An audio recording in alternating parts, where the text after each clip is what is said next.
আশা করেন নাই। দলীয় 80,000 আইনজীবী, 80,000 আইনজীবীর ভিতরে মাত্র কিছু আইনজীবী রাজনীতির সাথে যুক্ত, ম্যাক্সিমাম আইনজীবী রাজনীতির সাথে যুক্ত নন।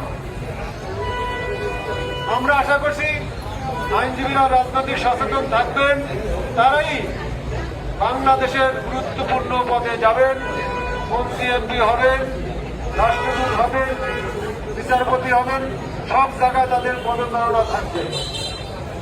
কিন্তু দুঃখজনক হল সত্য, আজকে এই দলীয় পদচারণায় আইনজীবীদের শক্তিকে ভয় করা হচ্ছে, বিভেদ সৃষ্টি করা হচ্ছে, মত সৃষ্টি করে তথাকথিত নেতৃত্ব প্রতিষ্ঠা করা হচ্ছে।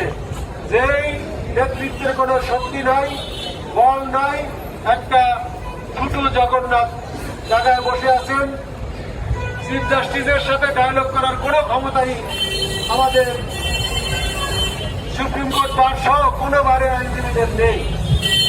কেন নেই? এই বিভেদ সৃষ্টির মাধ্যমে, কারণ তারা প্রকৃত নেতৃত্বে আসতে পারেন নাই।